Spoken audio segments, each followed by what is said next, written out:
Hi friends, Stephanie here, and I'm back with more movie chatter. And what I have for you today are horror movies directed by women. And this is a video that's been requested many times over the years, and not just for horror, but for all genres. So what I decided to do is today I'll focus on horror, and then either the next video or the one after that will be all genres. So you'll end up with some lists of great women directors and their films to check out and hopefully add to your watch list. And I'm going to get into it, but I'm going to keep my commentary very brief as always because, you know, we don't do spoilers here. But I highly recommend anyone in this pile because everyone in this pile is badass and they're doing some great work. And I'm going to get right into it with my first one, which stars Catherine Isabella, who, if she looks familiar, you've probably seen her in a little film called Ginger Snaps. And if you haven't seen Ginger Snaps, what are you doing? Go watch it. It's a great movie. Anyway, this one is called American Mary. It comes to us from the Soska sisters, Jen and Sylvia. And what we have is our main character, who is a medical student. And very early on in the movie, something happens which makes her become very disillusioned with the idea of pursuing a career in medicine. And instead, she decides to go into doing these underground surgeries and extreme body modifications. And let me tell you, this is a wild ride. It is so much fun. I love the character arc for the main gal here. I love the way they shot the movie. I love the atmosphere, the vibe, everything about it is so cool. And I highly recommend, if you haven't seen this, watch a few trailers, check it out, and add it to your watch list because it's a fun one. And just as a little side note, I did have the opportunity to meet the Soska sisters at Monster Mania, which is a horror convention that takes place here in New Jersey a few times a year. And this was a few years ago. I think it was before the pandemic. But I did meet them. They were so cool. They were so nice, humble, down to earth, friendly, funny. They took time with everyone, and if you ever have the opportunity to meet them, I highly recommend it because they're just really cool. And I love to support people that are just really good people doing really good work. And follow them on social media because they have some new things coming out, and I don't think they're going to be stopping anytime soon. So American Mary would be my first pick. And this next one comes to us from director Jill Govargasian, and it is called The Stylist. And this one started out as a short and then was made into a feature-length film. And what we have is a gal who is obviously a hairstylist, and she's very lonely. She's a very lonely person, and people come in to get their hair done from her, and she does terrible things to them. It's really good though. It's really set up well, and I love all the locations where they shot this, and they go into a lot of it on the special features in here. But the locations they chose are awesome. The home that she's living in is great. The use of color, the cinematography, everything about it has a very artistic vibe to it. And I just thought this was really good. And the gal who plays the lead is Najara Townsend, and she does a really good job of selling this whole character, this whole idea of a very lonely person, and the lengths that she will go to not feel so disconnected from the world. But really, really good stuff. And I'm really excited about the fact that this gal, the director, who goes by Jill6, S-I-X-X, I'll link her down here in Instagram. But she goes by Jill6, and she has a new movie coming out called Ghost Game, which just premiered at Panic Fest, and apparently was very well received because she won Best Director and one of her actors won Best Actor. So I'm excited to see that one and whatever she has coming in the future. But if you haven't seen The Stylist, watch some trailers, give it a, check it out, see if it's something that you'd be interested in, and I highly recommend it, and I don't think you'll be disappointed. But definitely check it out and add it to your watch list. And this next one comes to us from the Addams Family. And we talked about the Addams Family in my last video, which I will remember to link up here. But a lot of you chimed in that you are fans of the Addams Family. And this one was directed by Toby Poser, who is the mom of the Addams Family. It's mother, father, and daughters. And this one's called Hellbender. If you have not seen Hellbender, I know it's a Shudder film, but I know it's streaming around, so check your streaming services and see where you can watch this if you don't want to pick up the physical copy. But I have had the physical copy in my collection because it's one that I definitely wanted. It's about a young gal, and she discovers that her family has ties to witchcraft. So if you like movies about witches, you're going to love Hellbender. And you already know, if you watched the last video, you know how much I love the Addams Family and support them in anything they do. So I had to put Hellbender on my list. So definitely check that out. And this one, the name says it all, but it takes it to a whole new level. And I can't pronounce this woman's name correctly, so I'm just going to write it down here because I don't want to mangle people's names, but it is called Revenge. And I know this was a pretty hot ticket when it first came out, so some of you have probably seen it already, but I believe this one is in, the writing is so small, but I believe it's in Spanish with English subtitles. And what we have is we have a gal who goes away with her well-off, he's a very well-to-do man. She goes off with her boyfriend, and they're on vacation, and he goes off to do something, and his two friends show up, and they're just not very nice guys. And what they do is they start harassing her, and then the boyfriend comes home, and he's absolutely no help. And what they end up doing is they end up trying to kill her, but she lives.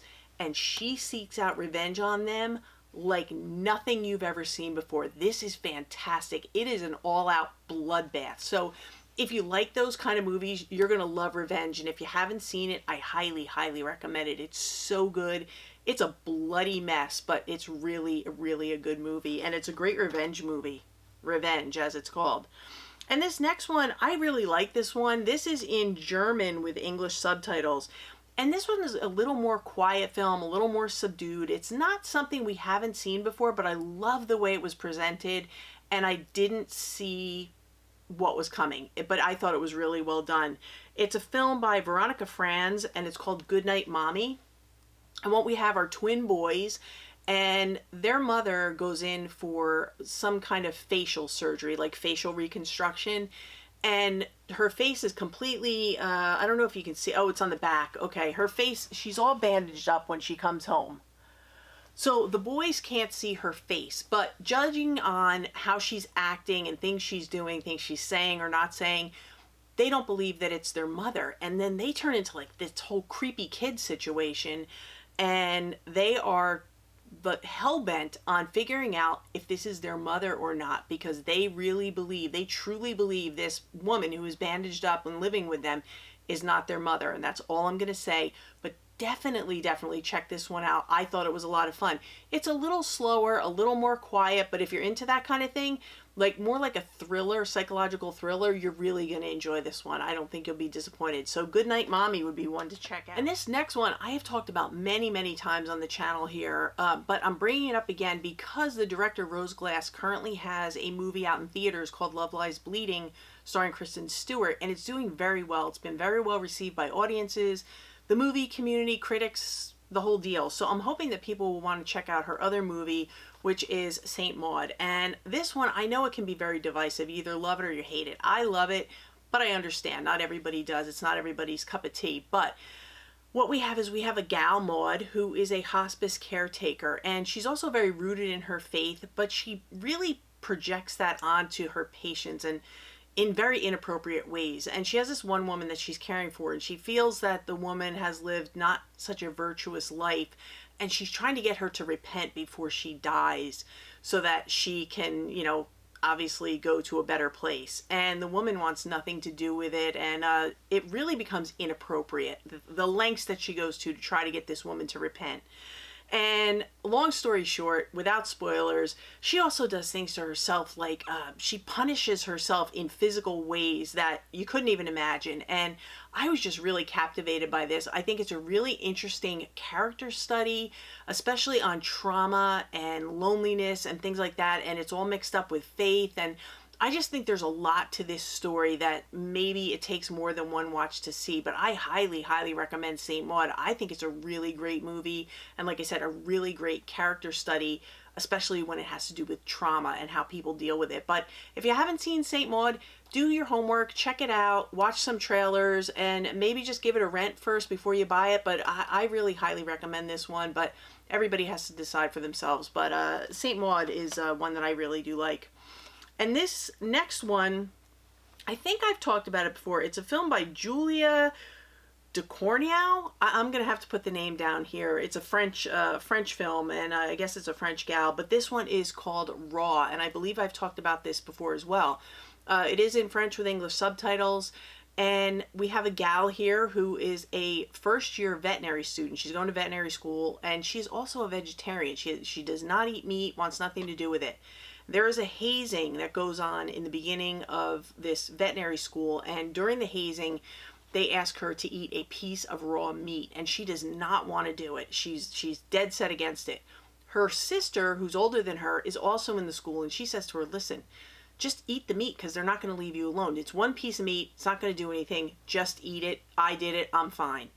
So she eats the meat, and then all of a sudden, all she's craving is meat, and you can imagine where it goes from there. But the ending of this story is everything. I thought this was fantastic. I love this movie, and I highly recommend it. Even if you're not, this is not something that I'm normally into, like the whole, you know what I'm talking about. I'm not usually into that, but I thought this was so well done that I really, really enjoyed it, and it's one that I've watched again and again. Now, she also did another movie called Titane, which I have not watched yet, but it is, since I pulled it off the shelf, I'm going to be watching it sooner than later, but I hear that this is wild, so I'm looking forward to that. But both of these, definitely check them out, and like I said, I'll put the director's name down here because I will just, otherwise I'll mangle it, so I don't want to do that.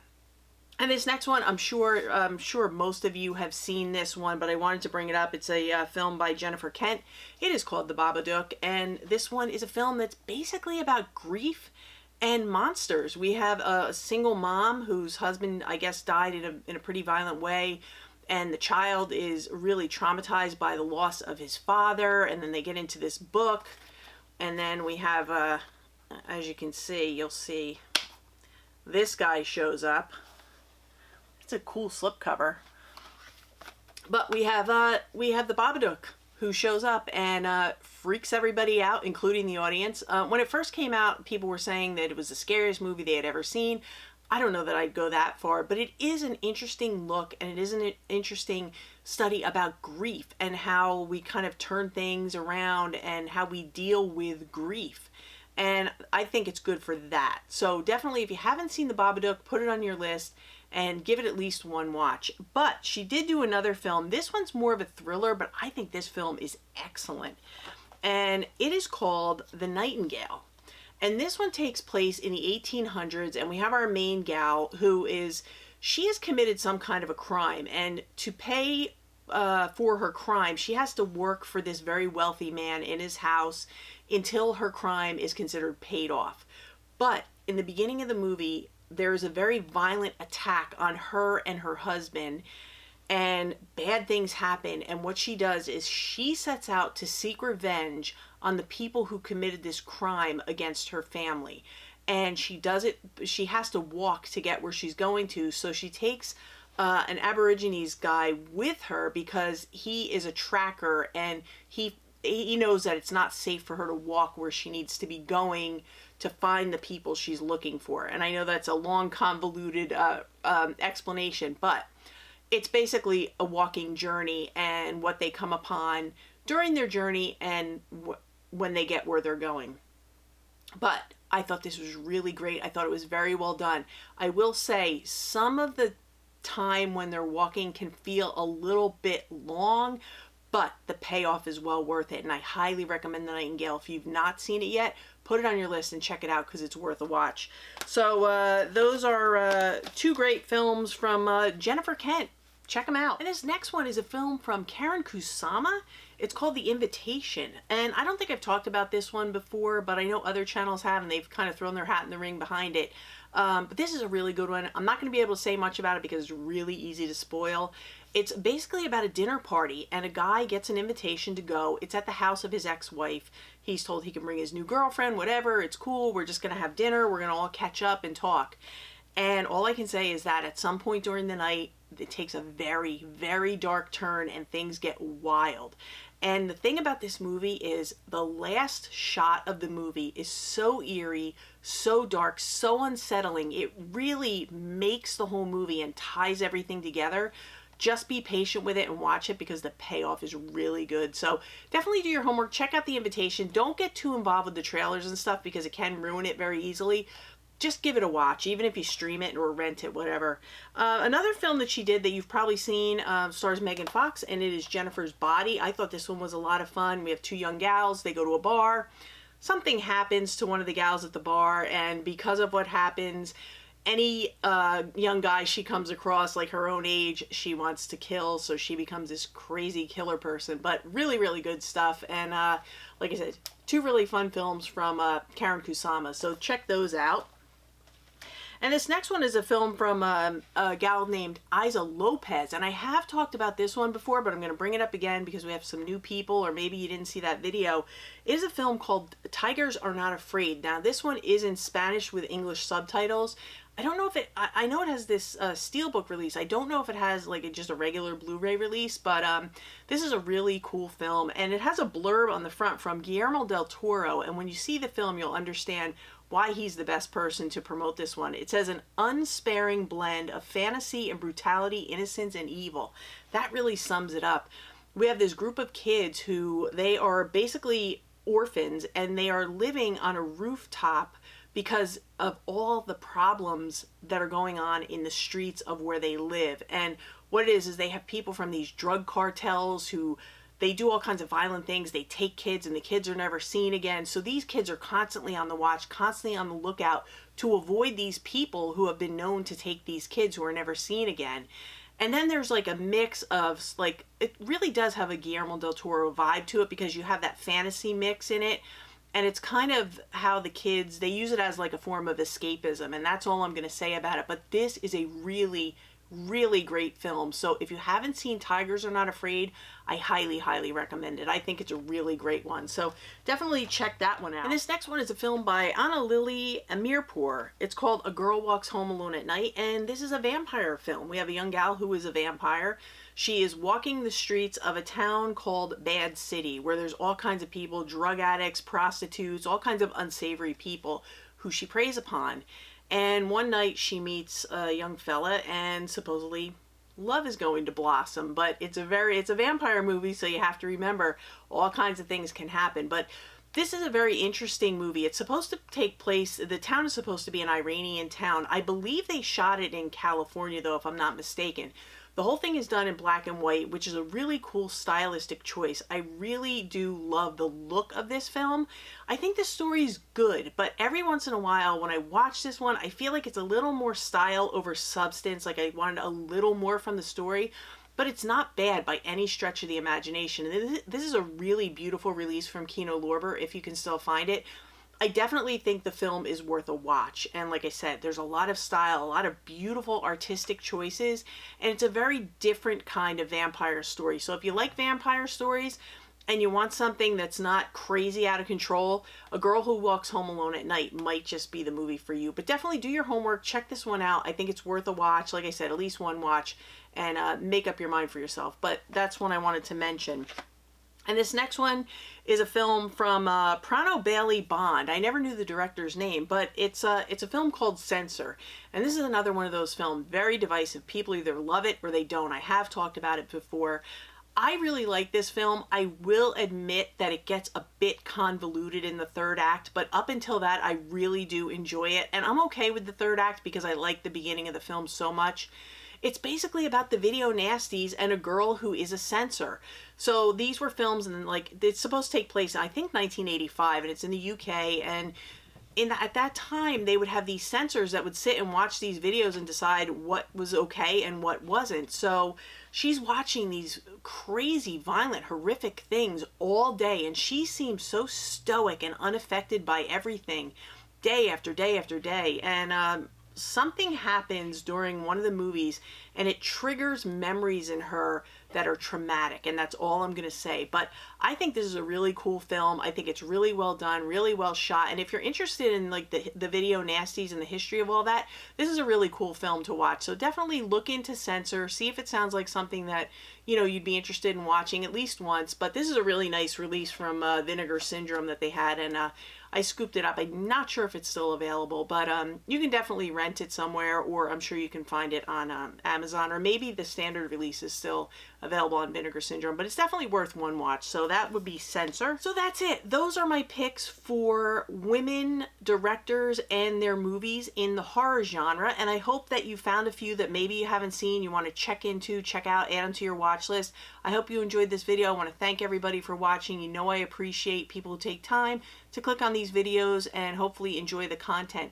If you like things like this and top 10 lists, recommendations, collection overviews, hauls, anything that has to do with physical media, we do it here. Consider hitting the subscribe button and the bell notification so you know when I upload again, which will be very soon. And like I said, I have another of these women director films coming. Then I have a little surprise for over the weekend. But that's going to do it for me. So I'm going to go upstairs, watch my movie, and have some dinner. So for now, that's a wrap.